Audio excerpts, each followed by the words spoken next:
All right, thank you everybody for coming to this news conference on tax increases. The first tax I want to discuss in this discussion is the stealth tax. We all saw the news this morning that we've hit yet another record, 9.1% inflation. Today's new data shows the consumer price index remaining at a painful 40-year high, jumping to 9.1% for June from 8.6% in May, which was a record in May. And this chart basically shows that. There's a couple of points I want to make about this chart. When President Biden took office, the inflation rate was 1.7%, or the CPI, I think it was 1.7%. Look where it's, and for the 4 years previous to that, it was in that zone. Look where it's gone now. And the president continues to try to give reasons for this, even using Russia. But the little data on the right there shows that the Russian invasion took place at around 7 or 8%. And it's been going up since. Economic conditions generally for Americans have deteriorated significantly. Inflation-adjusted wages of workers are falling. Consumer and business confidence has cratered. Nest eggs of retirees and workers are eroding from a double whammy of inflation and lower retirement account values. And the odds of recession have been rising, and stagflation is an imminent threat. Nonetheless, in the face of all of this, the Democrats want to raise taxes, including on the middle class, as we will show in a minute, and taxpayers earning far less than $400,000. The Biden administration proposed $2.5 trillion in tax hikes in its Green Book.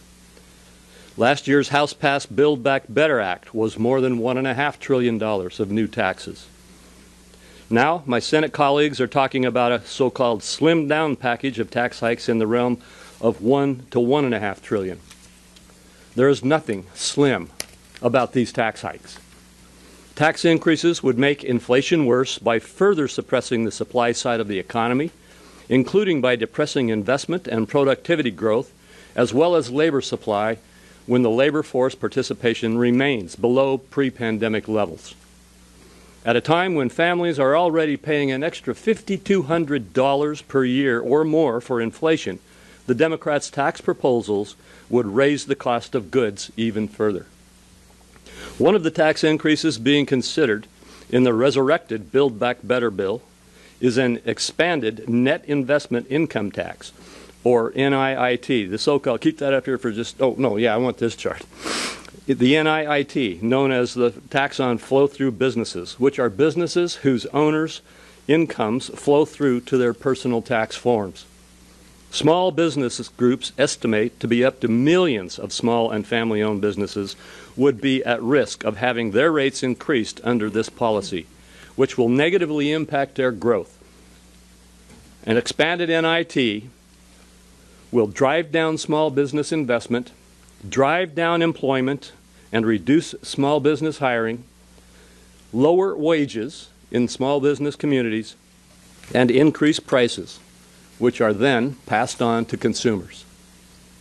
Hitting those businesses with a massive new tax hike on the order of $252 billion will hurt the very people the Democrats say they champion, workers and those with incomes well below $400,000. Small businesses are struggling in the Biden economy. It's not time to levy a $252 billion new tax, especially on small and medium-sized businesses trying to recover from the COVID-19 pandemic, the massive inflation, and worker shortages. In addition, now let's go to the next chart. A new analysis from the Joint Tax Committee confirms that Democrats' new reported proposals will increase taxes on all Americans. This chart, if you can't read it, goes from 0 or 10,000 and below up to 200,000 in different income cohorts used by the IRS. And it shows that every single income cohort will get a tax increase. Over the course of the 10-year budget, the JCT says that roughly 30% of the revenue raised for spending offsets and deficit reduction will come from Americans earning under $400,000 per year. Under the proposal, the average tax rate for every single income category would increase.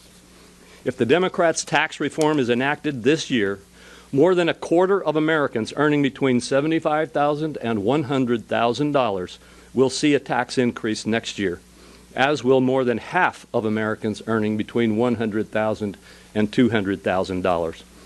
As the economy faces runaway inflation, a first quarter decline in GDP, and increasing and uncomfortable odds of a recession and stagflation, raising taxes and killing jobs as we face prospects of recession makes no sense.